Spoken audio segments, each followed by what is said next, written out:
여러분 이런 말을 들어본지 모르겠어요. 순간의 선택이 10년을 좌우한다. 들어보셨나요? 예? 그렇죠. 예, 권사님. 혹시 대리점 하셨나요? 예? 그 1980년대에 칼라 TV가 나오면서 LG전자의 전신인 금성에서 하이테크 칼라 TV를 탁 판매하면서 그 TV 광고에 순간의 선택이 10년을 좌우한다. 그래서 누가 그 카피를 했는지 모르겠지만 아주 잘했어요. 그래서 이 칼라 TV가 잘 팔리고, 문제는 더 이 문구가 사람들에게 많이 회자되어 있는 거예요. 그래서 선택을 잘할 때는 야, 순간의 선택이 10년을 좌우하니까 잘 선택해라. 근데 이런 말을 했다는 거예요. 여러분, 인생은 선택의 연속입니다. 아주 작은 걸, 예를 들어서 오늘 여러분 예배 끝나고 집에 가서 내가 뭐 먹지? 나가서 먹을까? 뭐 먹을까? 잘 고민이잖아요. 짜장면을 먹을까? 짬뽕을 먹을까? 국밥을 먹을까? 국밥이요? 예, 마음껏 드세요. 예. 그 먹는 것에 대한 선택도 있고요. 또 인생에 대한 진로에 대한 문제, 또 직장에 대한 문제, 내가 앞날에 대한 여러 문제, 또 사람과의 교제하는 문제도 다 이게 다 선택입니다. 선택을 잘해야지 우리가 정말 잘 살 수 있거든요. 그래서 우리가 정말 올바른 선택을 해야 되는데, 그 올바른 선택이 뭐냐? 예수 잘 믿고 구원의 길을 걸어가는 게 최고의 선택임을 믿으시기 바랍니다. 바른 복음을 다 선택해야 돼요. 좋은 교회를 선택하고 좋은 성도들과 함께 믿음의 생활을 하고 바른 목회자를 선택하고 하나님 은혜 가운데 믿음의 길을 걸어가는 것이 얼마나 중요한지 모릅니다. TV 하나 잘 선택해서 10년 동안 즐거운데 예수님 잘 선택하면 평생, 아니 영혼까지 우리의 인생이 보장된다. 잊지 마시기 바랍니다. 말씀을 준비하면서 어느 글을 읽어봤는데요, 어느 목사님이 참 유쾌하신 분이고 또 공부도 많이 하신 분 같아요. 이게 밤에 야간 신학교 학생들을 가르치는 어느 목사님이 이 차를 타고 가는데 자기 교인 중에 어떤 분이 전화가 왔더래요. 운전하는데. 그래서 전화를 받았더니만 목사님, 저 이제 죽어요. 이렇게 얘기한다는 거예요. 왜요, 집사님? 근데 그 말씀을 들어보니까 아주 일식집을 크게 했는데 누군가로부터 사기를 당한 것 같아요. 그래서 이 마음이 너무 힘들고 고통스럽고 누구한테 말은 못하고 있다가 이 남편에게 화가 나가지고 그 집 밖을 나가버렸대요. 그 아이는 제대로 자기가 키울 수 없으니까 이제 친척집 막, 그래서 남한테 못하고 이렇게 곰곰이 생각하다가 자기가 삶의 의미를 잊어버리고 죽어야 되겠다, 자살하자. 그래가지고 차를 끌고 산중턱에 올라갔다는 거예요. 죽으려고 막상 생각해 보니까 늘 나를 위해서 기도해 주시던 목사님의 생각이 나가지고 목사님한테 그래도 고맙다고라도 얘기를 해야 되겠다. 그래서 전화를 하신 거죠. 근데 목사님은 지금 신학교 강의를 가려고 하는데 그 아주 그냥 중요한 전화를 받으니까 마음이 좀 놀란 거죠. 그래서 전화상으로도 집사님 그러지 마시라고, 하나님 함께 하신다고 얘기를 해도 소용없는 거예요. 그리고 나 신학교에 딱 도착해서 집사님 제가 강의를 해야 되니까 죄송하다고, 내가 다시 연락하겠다고 딱 끊고 이제 신학생들 앞에서 강의를 하는데 이 마음에 견디지 못한 거예요. 집사님 죽으면 안 되는데. 그러니까 강의를 하다가 성령께서 계속 마음에 문자라도 넣어라. 그래서 20분 동안 하다가 학생들한테 죄송한데 제가 급한 일이 있어서 잠깐 나갔다 오겠습니다 해서 나가서 문자를 하나 보는데, 기도할 때 어떤 문자가, 근데 그 목사님이 좀 유쾌한 면이 있어요. 뭐라고 했냐면, 집사님 힘내세요. 자살하지 마세요. 자살을 거꾸로 해보세요. 살자입니다. 힘내세요. 이렇게 하고 문자를 하고 왔다는 거예요.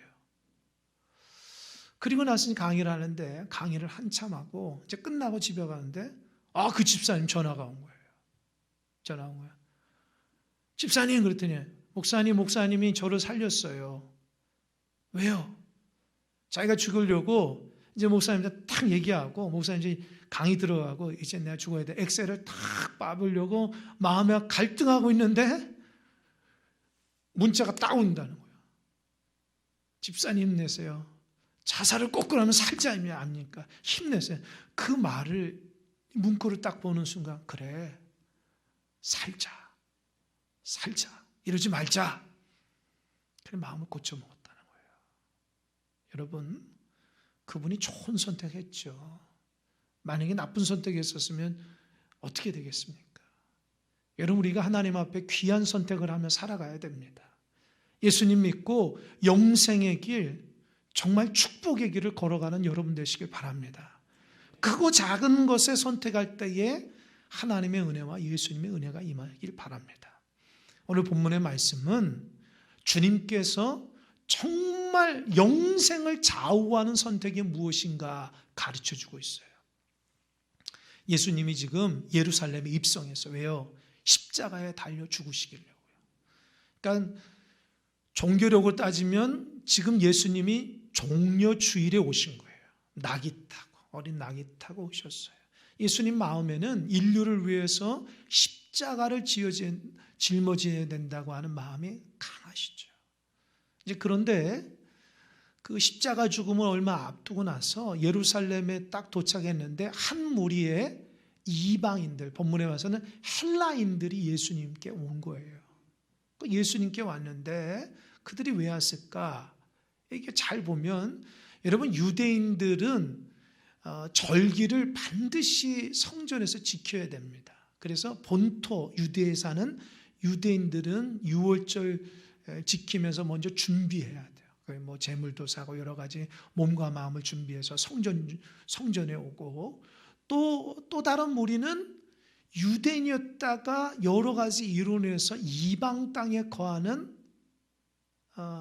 흩어진 유대인, 어려운 말로 디아스포라라고 그래요. 이들이 흩어진 이방 땅에 사는 유대이지만 거기에서도 하나님의 방법대로 살아가는 거예요. 절기를 지키기 위해서는 반드시 성전에 와서 미리 준비하고 하나님의 율법의 말씀대로 지키려고 온 거예요. 또 한 사람의 무리가 있었는데 그 무리가 누구냐면 이방인들이에요. 그러니까 성경에는 헬라인들이죠. 이 헬라인들이 복음을 들은 거예요. 누구로부터요? 유대인들로부터, 흩어진 유대인들로부터. 그러니까 이분들이 이방 땅에 가서 하나님의 원리대로 살아가는데요. 여러분 유대인들은 어디 가든 티가 납니다. 하루에 5번 기도하거든요. 그들이 원리대로 옷 입는 모양이 또 다르잖아요. 유대인으로서. 삶이 달라요. 아주 율법에서 하루 동안 해야 될 게 많기 때문에 이방인들 눈에는 그게 이상하게 보였다고요. 그런데 이 헬라 이방인들은 이 철학적으로 또 사변적으로 인생에 대해서 의미를 찾고 자꾸 꼬리에 꼬리를 무는 생각에 사로잡힌 사람들이요. 그런데 이 생각은 많이 하는데 자기 삶이 달라지질 않는 거예요. 그러니까 헬라 철학이나 이 사변적인 그 논쟁에 질려버린 거예요. 이것이 나를 변화시키거나 나에게 해답을 주지 않는다. 그래서 딱 보니까 그 이방 땅에 대한 유대인들은 아유 삶이 다르거든요. 절도가 있고 규모가 있고 삶이 그렇게 실천적으로 살아가니까 매력을 느낀 거예요. 그래서 그분들을 통해서 신앙을 본받아서 유대교로 개종한 거예요. 그러니까 유대교로 개종하니까 어떻게 해요? 율법대로 살아가야 되지 않습니까? 그러니까 절기를 지키기 위해서 개종한 이방인들도 예루살렘에 온 거예요. 유월절을 지키기 위해서. 근데 그들이 예수님이 낙이 타고 예루살렘 성에 오셨다는 소리를 듣고 그들이 예수님 만나기 위해서 왔어요. 예수님 만나기 위해서 빌립이란 제자에게 부탁을 합니다. 나 예수님 만나고 싶다. 근데 하필이면 왜 빌립일까요? 이 빌립이라는 이름은 헬라식 이름이에요. 그리고 이 빌립이 살고 있는 갈릴리 베세다라는 지역은 이방인들이 많이 살고 있기 때문에 이방 언어가 아주 발달된 곳이에요. 그러니까 이 빌립이 헬라어를 할 줄 알고 그러니까 이 빌립을 통해서 예수님하고 자꾸 만나게 해달라는 거예요. 그 빌립이 그들의 그 말씀을 듣고 안드레와 의논해서 예수님께 말씀하거든요. 근데 문제는 그 왜 이방인들이 개종했는데도 왜 예수님 만나려 했을까요? 당시 예수님은 유대교에서는 아주 적대적인 존재였거든요. 그들에게 있어서는 예수님이 율법을 파괴하는 사람처럼 생각했어요. 그래서 예수님 잘 따르지 않는다고요. 그런데 왜 유대교로 개종한 이방인들이 예수님 만나려 했을까요? 이 유대교에서 이방에서 유대교로 개종한 그분들이 좀 세월이 지나니까 율법대로 살아가는 것이 굉장히 매력이 있었는데 나중에 보니까 지쳐버린 거예요. 이 감동도 없고 생명력도 없고 그냥 행위만 하는 거죠. 그러다 보니까 인생의 의미라든지 생명력 잊어버려 마음이 공허하기 시작한 거예요.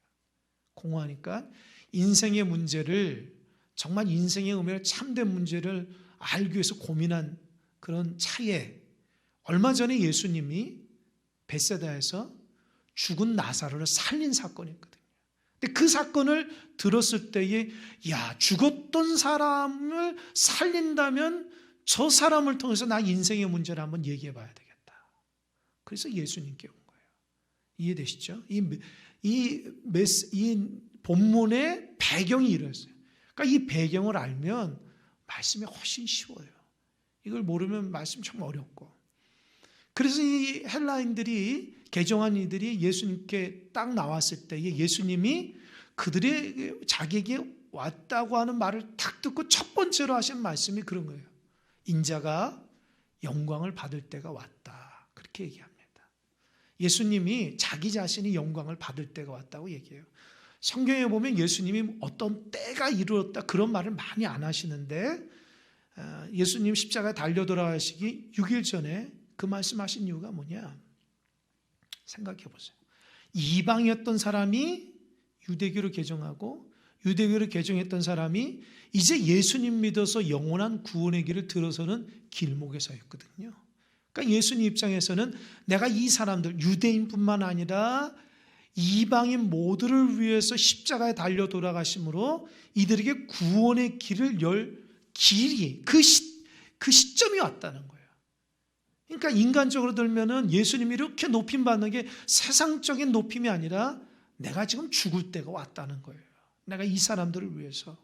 그러면서 그 뒷말이 뭐랬어요?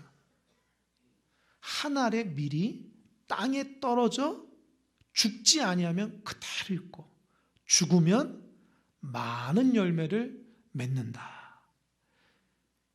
여러분 이 말이 간단하면서도 굉장히 큰 의미가 있어요. 밀이 한 알의 밀이 딱 떨어졌는데 죽어야지만 열매가 맺는데 여기서 죽는다는 게 뭐냐면 예수님이 십자가에 달려 돌아가신다는 거예요. 그 돌아가시는데 열매가 어마어마하게 낸다는 것은 뭐예요? 그 십자가에 달려 돌아가신 예수님을 통해서 모든 인류가 구원을 받는다는 아주 귀한 메시지입니다. 사실 보면 굉장히 철학적이고 어려운 말이죠. 근데 그 철학에 익숙했던 그들도 잘 이해를 못하는 거예요. 그들이 예수님 십자가 사건을 얘기하는 건 잘 모르죠. 그러면서 예수님이 그들에게서 가장 중요한 십자가의 복음을 예수님은 그들에게 얘기를 합니다. 그렇게 얘기하면서 어떻게 말씀하시냐? 너희들이 이 세상의 생명을 사랑하면 잃어버리지만 이 세상의 생명을 미워하면 영생한다. 여러분 갑자기 세상을 사랑하고 세상을 미워하고 왜 이렇게 얘기했을까요? 여러분 지금 예수님은 이방인한테 얘기해요. 그죠? 근데 다른 본문에 보면 예수님이 유대인에게 십자가를 따라오라고 했을 때에 어떻게 얘기하냐면 첫 번째로 자기를 부인하고 그죠? 자기 십자가를 지고 나를 따라오라 얘기하잖아요. 그러니까 지금 이 세상을 사랑하지 않고 이 세상을 미워하는 자가 영생이 있다는 것은 무슨 의미냐? 자기를 부인하라는 거예요. 여러분 예수님을 따라가기 위해서는요 자기를 부인해야 돼요. 자기가 뭡니까? 세상의 욕심과 욕망을 버리라는 거예요. 여러분 우리가 정말 신앙생활하면서 착각하며 살아간다. 여러분, 예수 믿는 복 받는 거 맞죠? 그 복이 어떤 복이에요? 영생의 복이라고, 생명에 관련된 복이라고. 그냥 세상에서 내가 조금 더 많이 얻고 내가 높아지고 그런 복이 아니라는 거예요. 근데 우리 예수 믿는 사람은 세상의 복을 가지고 하나님 앞에 나와서 복 달라고 하거든요. 이런 게 잘못된 거예요. 정말 하나님 원하시는 것은 나의 생명의 복입니다. 아멘. 하나님이 그 생명의 복을 잘 유지하는 자에게 세상의 복도 줄 수 있고 주지 않을 수도 있어요. 근데 우리는 하나님 앞에 자꾸 세상의 복만 달라 한다고요. 생명은 잊어버리고 세상의 복만 찾는다고. 그러면 안 되겠죠. 여러분, 세상에서 아무리 잘하면 뭐예요? 죽어가는데. 여러분, 우리가 생명에 관련된, 영생에 관련된 문제를 근본적으로 해야지만 우리가 이 세상 가운데 잘 살 수 있다고요. 예수님 그 얘기 하시는 거예요. 너 세상 사랑하지 말아라. 너 욕심대로 살아가지 마라. 세상의 원리대로 살아가지 말고 근본적인 생명을 위해서 살아가라. 세상을 미워하면 영생을 얻는다는 거예요. 예수님 따라가라는 거예요. 세상 원리대로 남 믿지 말고. 혹시 여러분 마음속에 세상으로 가득 차신 분이 있으면 내려놓으시기 바랍니다. 하나님께서 여러분 길을 인도해 주시는 거예요. 내 욕심대로는 게 아닙니다. 하나님 어느 순간 딱 막으면 막힐 수밖에 없는 거예요. 하나님이 열어주셔야지 열리는 거예요. 아멘? 아멘? 믿음으로 고백하셔야 돼요. 하나님 살아있으니까 그분을 의지하며 살아야 돼요. 이 두 번째 뭐냐? 그러면서 예수님 그래요. 너희들이 나를 섬기려면 나를 따라와야 된다. 나를 따라오는 거는 내가 가는 그 길을 따라와야 된다. 근데 나를 따라오는 길은 하나님께서 존귀하게 여긴다. 여러분, 예수님이 가시는 그 길이 무슨 길입니까? 십자가의 길이에요. 여러분, 26절 보면 그렇게 써있다고요. 사람이 나를 섬기려면 나를 따르라. 나 있는 곳에 나를 섬기는 자도 거기 있으니 사람이 나를 섬기면 내 아버지께서 그를 귀히 여기실.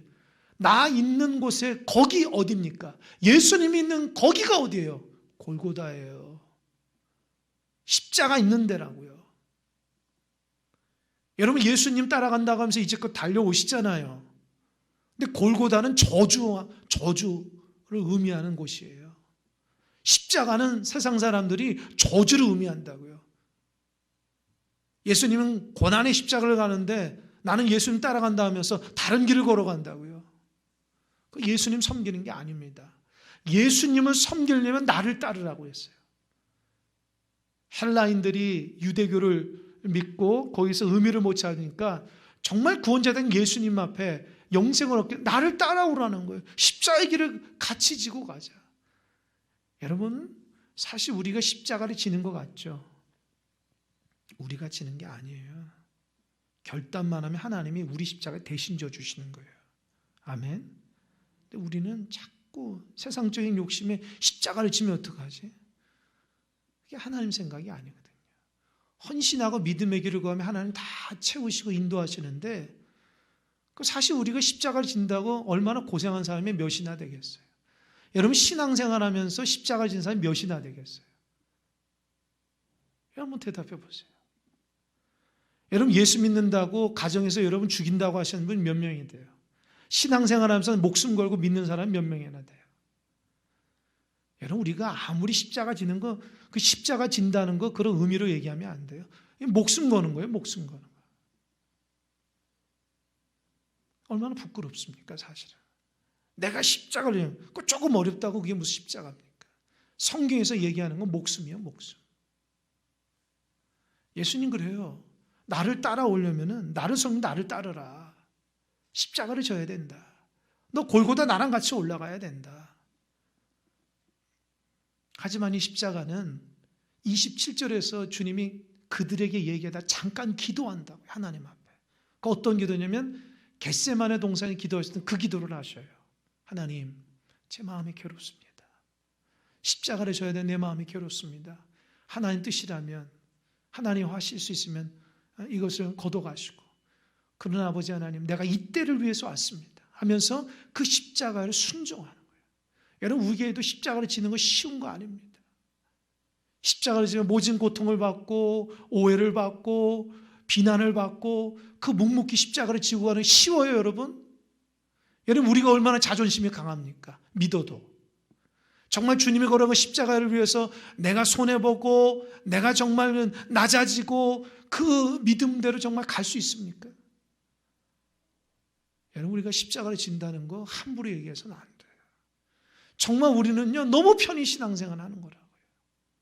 그러면서도 정말 거룩한 것, 그러면 안 돼요. 정말 우리가 진실한 믿음의 길을 걸어간다면 묵묵히 나에게 주어진 그 맡겨진 사명의 십자가를 잘 감당하고 하나님 사랑 가운데 눈물이 정말 뚝뚝 흘릴 정도로 감격하면서 갈 수 있는 그런 믿음의 길을 걸어갈 수 있어야 돼요. 여러분 생각하고 있는 신앙과 주님이 생각하는 신앙이 같아야 돼요. 내가 생각하는 신앙이 주님과 다르면 그건 바른 신앙이 아니겠죠. 십자가는 힘들고 어려워요. 그때에 주님이 잠깐 기도할 때 하늘에서 음성이 들려요. 내가 이미 영광을 받았고 앞으로도 영광을 받을 것이다. 예수님이 그렇게 했거든요. 하나님, 내 십자가 지는 게 하나님의 영광을 높임을 받으소서, 이름을 높임을 받으소서, 이렇게 얘기하니까 하나님께서 그 순간에 음성을 들려줘요. 내가 그동안 너를 통해서 영광을 받았고 앞으로도 영광, 십자가 사건 영광을 받는다. 그러니까 예수님이 하시는 모든 일이 하나님 아버지 영광이 됐다는 말이 무슨 말인지 아십니까? 하나님의 기쁨이 됐다는 거예요. 기쁨이. 여러분, 신앙은 하나님의 기쁨이 돼야 됩니다. 믿으십니까? 여러분, 하나님 기쁨 되기 위해서 신앙생활 해야 돼요. 여러분, 만족감에서 신앙생활하는 것이 아니라 하나님 볼 때 내가 너 보면서 기쁘다 이렇게 생각해야죠. 그러면 어떻게 해요? 주님의 길을 걸어가는 거예요. 예수님은 고난의 십자가를 지고 가면서 하나님이 기쁘다 그래서 왜요? 아들이 죽어가는데 하나님께서는요, 죽어가는 우리 인류를 위해서 예수님께 모든 죄를 다 전가하셨다는 거예요. 그래서 예수님의 모든 인류의 죄를 끄집어지고 십자가의 죽으심으로 우리에게 구원의 길을 활짝 열어줬다는 거예요. 그러니까 하나님은 독생자 아들 예수를 죽이기까지 우리를 사랑하신다는 거예요. 그게 하나님의 기쁨이라는 거예요. 아멘. 여러분, 이 하나님의 사랑을 잘 기억하시기 바랍니다. 예수님 믿는다는 거 아무런 감정도 없고 느낌도 없어요. 내 욕심대로. 그런 것이 아니라 정말 자기 아들을 위해서 죽이기까지 나를 사랑하시는 하나님의 그 기쁨의 마음을 잘 헤아리는 여러분 되시길 바랍니다. 두 번째로는 십자가의 길을 간다는 것은요, 주님이 얘기하세요. 내가 이 세상을 심판하러 왔다는 거예요. 십자가를 통해서. 그 말은 뭐냐? 이 세상의 임금을 멸하러 왔다는 거예요. 여러분, 세상 임금이 뭐냐면 뭐 대통령이나 지도자들 얘기하지 않아요. 여기서 얘기하는 것은 사단을 의미합니다. 사단. 여러분, 하나님, 유대는요, 하나님과 인간 사이에 사단이 있다고 그래요. 그래서 공중 권세 잡은 자라고 얘기하거든요. 여러분, 사단이 없으면 우리가 얼마나 신앙생활 잘할 수 있을까요? 그렇잖아요. 사단이 우리 괴롭히지 않고 사단이 우리 유혹하지 않으면 얼마나 잘할까요? 여러분, 이 사단이 인간에게 할 수 있는 최고의 목적이 뭔지 아세요? 하나님을 버리는 거예요. 하나님 원리대로 살아가지 않는 거예요. 여러분, 하나님 원리대로 하나님 싫어하는 걸 하는 것을 한마디로 뭐라고 그러죠? 한마디로 뭐라고 그러죠? 죄라는 거예요. 죄. 그러니까 사단이 인간에게 할 수 있는 최고의 무기는 죄짓게 하는 거예요. 하나님의 원리대로 살지 않아서. 여러분, 그런 죄를 자꾸 쌓이면 어떻게 돼요? 죄의 싹은 뭐라고 그러세요? 사망, 죽음이라고 해요. 그러니까 사단이 우리 인간에게 할 수 있는 것은 뭐냐면 자꾸 하나님을 멀어지게 해서 죄짓게 함으로 인해서 어떻게 해요? 죽음으로 가게 하는 것이 사단이 인류에게 행하는 큰 무기입니다. 그러니까 여러분 마음속에 죄를 짓는다. 곰곰이 생각해 봐야 돼요. 빨리 예수님의 이름으로 물리쳐야 됩니다. 죄를 자꾸 두면 안 돼요. 그 죄가 나를 사망으로 이끌기 때문이에요. 그러니까 예수님이 십자가에 달려 죽으심으로 인해서 어떻게 해요? 모든 사단의 권세를 멸했다는 거예요. 조금 더 엄밀하게 얘기해 보겠습니다. 사단의 관점으로 십자가의 예수가 하나님의 아들이 죽는 것은 대단한 일이거든요. 사단의 입장에서는 하나님의 아들도 맥을 못 추냐 끝나버리는 거예요. 그죠? 그러니까 사단이 예수님이 십자가에 달려 죽을 때에 잔치를 했다는 거 아닙니까? 야, 이 세상은 이제 우리 거야. 하나님의 아들도 저렇게 죽었으니까 이 모든 사람들 다 우리 손에. 여러분, 사단이 뭐냐면 타락한 천사예요. 그죠? 사단이 인류를 죄악 가운데 딱 두는 거죠. 그런데 어떻게 해요? 3일 있다가 새벽에 예수님 부활하셨잖아요. 그러니까 사단이 겁이 나서 다 도망가. 왜요? 사단이 할 수 있는 것은 죄를 져서 죽이게 하는데 죽음을 이긴 사람은 예수님밖에 없다는 거예요. 아멘? 그래서 죽음을, 사망 권세를 이긴 분이 예수님이기 때문에 예수님을 믿는 자에게는 영생의 축복이 주어지는 거예요. 아멘? 그러니까 예수님 믿고 마음 보죠. 조금만 평안한 그 정도가 아니라니까요. 예수님은 영생하는 축복이 있는 겁니다. 세상 사람 몰라요. 우리는 이게 안다. 이게 복음이고 비밀입니다. 그래서 굿뉴스, 좋은 소식 아닙니까? 예수님 믿으면 죄와 죽음의 문제를 해결하는 거예요. 왜요? 예수님이 사단을 멸했기 때문이에요. 여러분 살아가면서 여러 가지 유혹받고 넘어지고 죄를 짓잖아요. 예수님의 이름으로 이겨낼 수 있습니다. 왜요? 예수님이 십자가에서 승리하셨기 때문에. 그러니까 넘어지지 마세요. 죄 가운데 오래 거하지 마세요.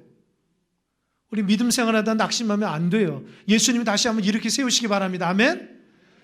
느낌의 사단이 나를 자꾸 붙잡고 있다. 예수님을 물리치면 되잖아요.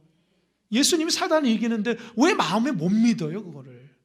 자꾸 눌린 상태로, 내가 두려운 상태로, 내가 하나님의 뜻대로 살아가지만 왜 그렇게 살아가냐고요? 예수님이 그렇게 능력이 없으세요? 예수님 이긴다고 얘기하잖아요.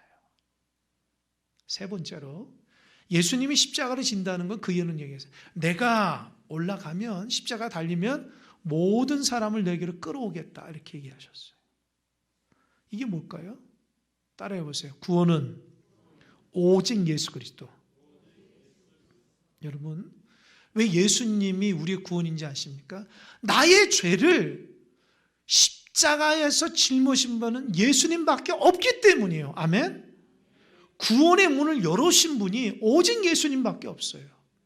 여러분, 다른 종교를 믿거나 아니면 다른 어떤 내가 노력해서 고행을 하면 구원의 길이 열릴까요? 수능토리요. 아닙니다. 성경에는 오직 십자가에 달리신 예수 그리스도밖에 없다는 거죠. 이거를 믿어야 돼요. 여러분, 신앙생활 하면서도 예수를 잘 믿어야 됩니다. 아멘? 예수님이 여러분 삶의 주인이 되어줘, 주권자가 돼야 돼요.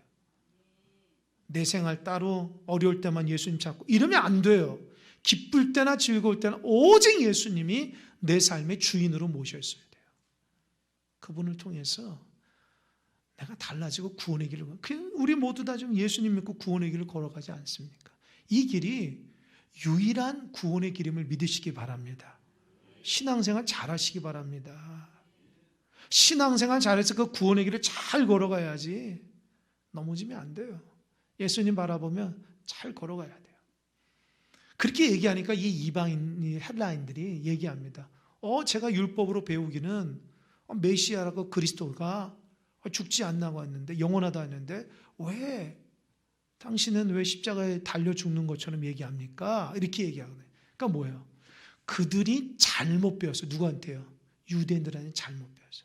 잘못된 메시아관을 배운 거예요. 여러분, 성경 제대로 배워야 됩니다. 아멘? 복음을 제대로 배워야 돼요. 예수님은 인류를 구원하기 위해서 임금으로 오신 것이 아니라 십자가에 죽으러 오신, 어린 양으로 오신 거예요. 왜요? 하나님은 십자가를 통해서 우리의 죄를 짊어지라고 해요. 왜요? 율법에, 내가 수요일도 얘기했지만 율법에 속죄 제사는 반드시 자기가 죄를 지면은 누구한테 전가할 제물이 있어야 돼요. 내가 엄청난 죄를 졌어요. 근데 율법은 죽을 수밖에 없어요. 그러니까 하나님이 그 죄를 사할 수 있는 방법은 흠없는 어린 양을 데리고 와서 제단 앞에서 그에게 안수라라. 그러니까 너의 모든 죄를 그 어린 양에 다 맡겨라. 그리고 그 죄를 아는 그 어린 양은 제사장의 손에 죽어서 피를 다 쏟고 제단에 올려서 완전히 태워져 시커멓게 죄가 된다는 거예요. 그래서 하나님 그런 얘기합니다. 속죄 제사할 때에 그 어린 양이 완전히 죽어가는 타들어가는 그 냄새를 하나님이 흠양한다는 거예요. 흠양이 뭐예요? 그 냄새를 맡는다는 거예요. 그러니까 죄가 완전히 죽어지는 거예요. 내 죄가 어린 양에서 완전히 검은 죄가 될 때까지 태워야지만 끝나는 거예요. 예수님이 십자가에서 우리의 모든 죄를 다 짊어지고 물과 피를 다 쏟으면서 완전히 죽으셨다는 거예요. 제단에 어린 양이 죽듯이. 아멘. 그러니까 예수님은 십자가를 통해서 우리를 구원하는. 그래서 고린도전서에 지난 시간에 얘기했지만 십자가는 이방인들이나 유대인들은 어리석고 이상한 방법이지만 하나님의 구원을 믿는 자에게는 십자가는 하나님의 능력이고 지혜라는 거예요. 아멘. 가장 우리를 구원할 수 있는 유일한 지혜가 십자가고 십자가를 통해서 능력이라는 거예요. 여러분 지금 헬라 사람이죠. 헬라 사람은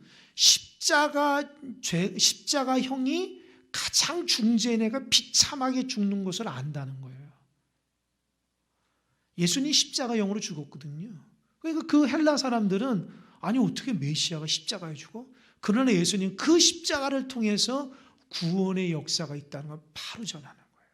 그러면서 마지막으로 얘기합니다. 이제 잠시 동안 빛이 너희들인데 비칠 것이다. 그 빛이 비칠 때에 제발 어둠에 다니지 말고 빛을 믿으라. 빛을 믿으면 빛의 아들이 될 것이다. 빛의 자녀가 될 것이다. 아멘? 그 말은 뭐예요? 내가 지금 6일 있으면 십자가에 죽는다. 내가 이 땅 가운데 너희들하고 만날 시간이 며칠 없어. 너가 지금 나한테 복음을 들었는데 이 복음을 듣고 빛 대신 복음을 믿으면 너희들 영생의 길, 구원의 길 간다는 거야. 빨리 선택해라. 아멘? 예수님은 급한 거예요. 이방을 하다가 의미를 잊지 못하고 유대교로 개종하고 유대교에서도 생명력을 잊지 못하고 예수를 믿어서 삶의 의미를 찾아왔는데 예수님은 그에게 인생의 지표인 십자가를 얘기한 거예요. 십자가를 통해서 구원의 역사가 일어나. 그런데 얼마 남지 않았잖아요. 빨리 선택하라는 거예요. 너희들이 한순간의 이 선택이 너희들이 평생과 영원토록 영원을 선택하니까 빨리 믿으라는 거예요. 여러분 그들이 믿었을까 안 믿었을까요? 몰라요. 성경에 나오지 않아요. 만약에 그들이 예수님 말씀을 정말 잘 받았으면 믿었을 것이고 그래서 구원의 길을 가. 아니면 의심해서 예수가 이상하다. 다른 데 갔으면 멸망했을 겁니다. 여러분 저와 여러분 모두 다 예수님 믿고 구원의 길을 걸어갑니다. 아멘. 날마다 바른 선택하시기 바랍니다. 세상을 사랑하는 선택이 아니라 하나님을 사랑하는 선택으로 살아가는 여러분 되시길 바랍니다. 여러분의 선택이 인생을 여러분의 영혼까지 책임져줘요. 넘어지지 말고 십자가를 통해서 하나님이 기뻐하시고 사단을 멸하고 우리에게 유일한 구원의 길 십자가를 잘 선택해서 믿음으로 잘 살아가시기 바랍니다. 생각은 그렇게 해도 살아가면 자꾸 넘어지잖아요. 다른 거 없어요. 세상을 사랑해서 그런 거예요. 여러분 안에 세상 사랑을 다 비우셔야 돼요. 예수님 사랑으로 바꾸셔야 돼요. 가치관이 달라져야 돼요. 생각이 달라져야 돼요. 그래야지 유일한 구원인 십자가의 길을 잘 걸어갈 수 있습니다. 여러분, 저와 여러분이 그 십자가의 그 길 끝에서 구원의 역사를 이루는 여러분 되시기 바랍니다.